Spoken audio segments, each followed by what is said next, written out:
Hello दोस्तों, मैं doctor Sohail और आपका स्वागत है मेरे इस चैनल आयुर्वेद या आयुष अमृतम में।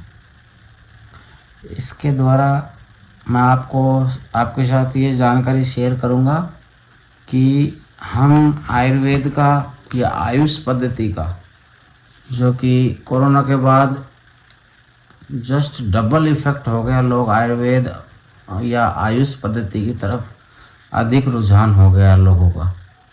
तो उसके बारे में हर छोटी छोटी चीज़ें, क्योंकि आयुर्वेद एक अनंत और बहुत ही गहरा डीप सब्जेक्ट है। इसके बारे में अगर इसके अनुसार हम अपनी आहार विहार, दिनचर्या और किस तरीके से खाना है, क्या नहीं खाना, कब उठना है, कब जागना है, कब खाना है, खाने के कितने टाइम होते हैं, खाने के कितने भागों में डिवाइड करके खाना चाहिए, इट मीन्स टोटल जानकारी, ताकि आयुर्वेद का जो मूल सिद्धांत है स्वस्थस्य स्वास्थ्य रक्षणम हतुरस्य विकारम प्रशमनम च, कि स्वस्थ आदमी की तो स्वस्थ रक्षा करता ही है आयुर्वेद, लेकिन जो रोगी होते हैं या विकारग्रस्त व्यक्ति होता है उसके विकारों को दूर करता है। तो चलिए दोस्तों, सबसे पहले हम अपने एक सबसे फर्स्ट टॉपिक पे चलते हैं कि डॉक्टर और पेशेंट का रिलेशन क्या होता है। डॉक्टर मरीज का सबसे बड़ा शुभचिंतक माना जाता है, लेकिन जनरली एक फोबिया बना हुआ है, एक डर बना हुआ है कि डॉक्टर के पास जाएंगे तो पता नहीं वो कितनी बड़ी बीमारी बता दे या किस तरह का प्रॉब्लम बता दे, या कुछ ऐसी कोई बात नहीं हो जाए जिससे मेरे कोई डॉक्टर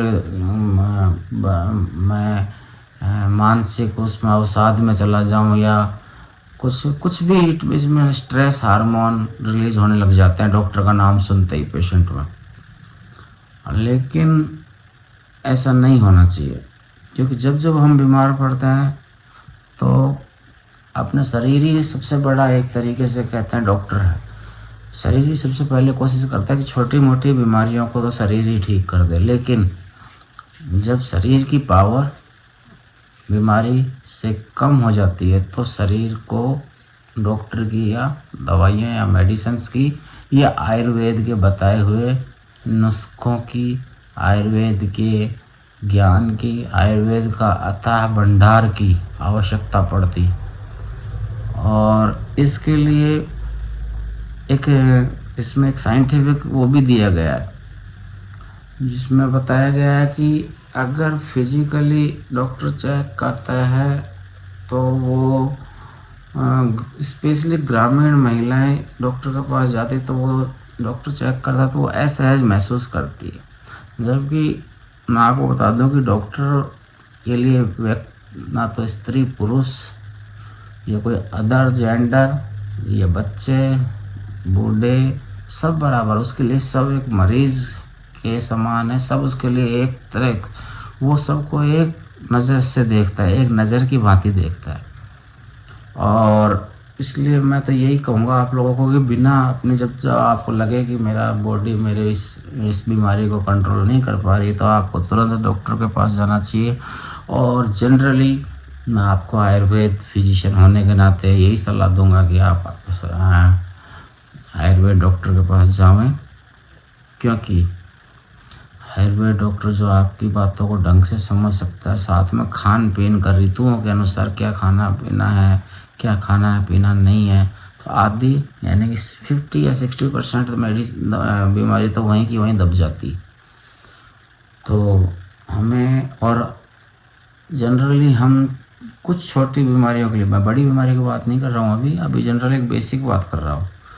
बड़ी बीमारियों के लिए तो है ही, बड़े बड़े हॉस्पिटल्स हैं, बड़ी बड़ी जांचें हैं, इन्वेस्टिगेशंस लैब है, लेकिन जो मौसम या ऋतुओं, आहार विहार से उत्पन्न होने वाली व्याधियों के लिए सर्वप्रथम हमें कोशिश यही करनी चाहिए कि हमें आयुष डॉक्टर के पास जाना चाहिए। तो आयुष डॉक्टर के पास जाके हम आप काफ़ी हद तक कम मेडिसिन्स में केवल अपने शरीर को उसके अनुकूल ढाल कर, और जिस कारण से जो व्याधि हुई है, मान लो हमने रात को भारी खाना खा लिया तो सुबह गैस बनना, कॉन्स्टिपेशन होना ये आम बात है, तो डॉक्टर वो चीज़ कैच कर लेगा। आप बताओगे, सिम्टम्स बताओगे तो आपको वो कुछ खाने पीने का सजेस्ट करेगा कि स्पेशली आप ये खाओ और ये मत खाओ, तो आप आद्य ठीक वहीं पर हो गए।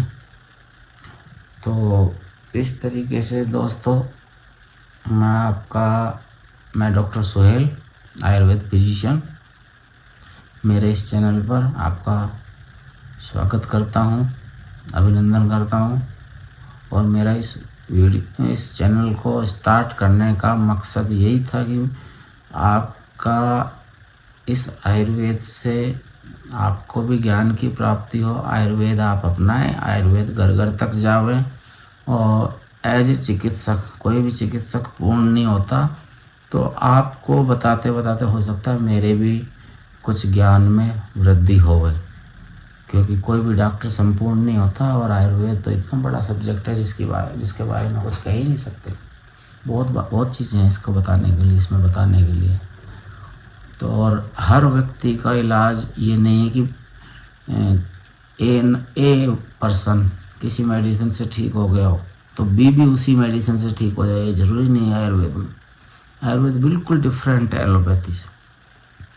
तो दोस्तों मैं आपको सबसे पहले यही बताऊंगा, और डॉक्टर के पास जाने से बिल्कुल ना घबराएं, ना संकोच बिल्कुल ना करें।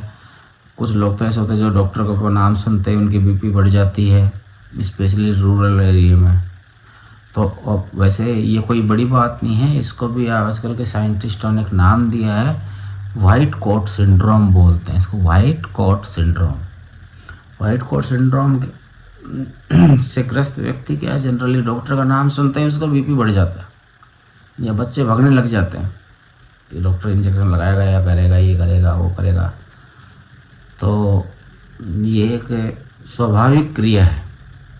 तो मैंने आपको वाइट कोट सिंड्रोम के बारे में बताया, आयुर्वेद के उद्देश्य के बारे में बताया, और आयुर्वेद कैसे काम करती है, और आयुर्वेद चिकित्सक किस तरीके से आपकी मदद कर सकता है, इन चीज़ों के बारे में बताया।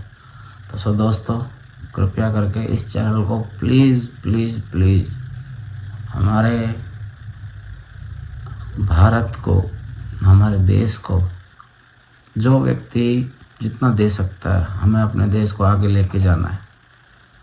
अब कोई हमारे देश की सेवा फौजी हैं जो अपने स्तर पे कर रहे हैं, जो प्रशासनिक अधिकारी हैं वो अपने स्तर पे कर रहे हैं, और जो इंजीनियर्स वगैरह हैं जो अपने देश का स्ट्रक्चर है, इंडस्ट्रीज़ है, इनका अलग तरीके से कर रहे हैं इंजीनियर्स लोग। तो एक चिकित्सक होने के नाते मेरा भी ये फ़र्ज़ बना।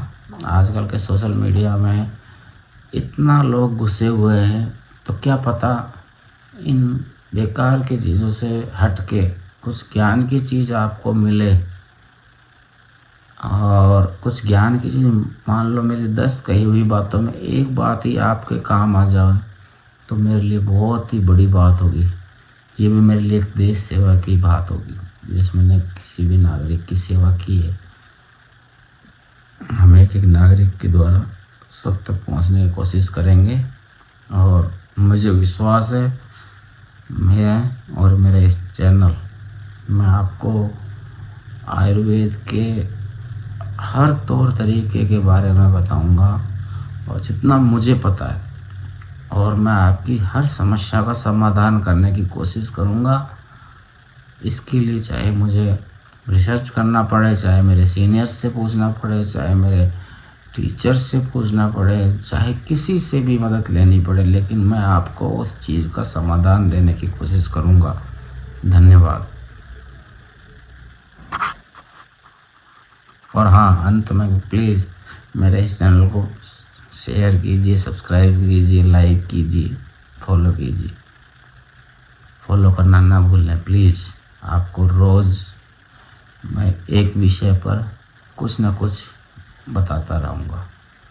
धन्यवाद। और साथ में आपकी कोई क्योरी हो, आप किसी बीमारी से ग्रस्त हैं, NCD बीमारी है जो कि एक गैर संचारी बीमारी बोलते हैं हिंदी में उनको, जो कि एक से दूसरे में नहीं फैलती, और अभी उनका इलाज जैसे कैंसर है, थायराइड है, बीपी है, शुगर है, जिनका ये डॉक्टर्स लोग लिख देते हैं मेडिसिन्स की भाई खाओ आप तो पूरी ज़िंदगी भर जब तक जियो, लेकिन ऐसा कुछ नहीं है। कुछ डिजीज इनमें से ऐसी है जो रिवर्स हो सकती है, वापस हो सकती है।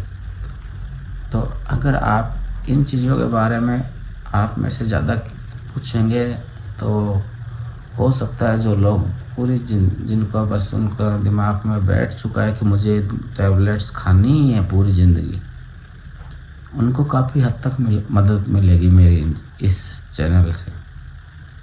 तो दोस्तों प्लीज़ आप इस चैनल को फॉलो कीजिए। मेरा कोई उद्देश्य नहीं है, मैं बहुत ही अंतर्मुखी आदमी हूँ, लेकिन मैंने पहली बार डिसाइड किया कि मैं इस व्हाट्सएप का, फेसबुक का, इंस्टा का या जो भी सोशल मीडिया प्लेटफॉर्म है उनका उपयोग एक अच्छे काम के लिए, एक अच्छे उद्देश्य के लिए कर सकूं। धन्यवाद।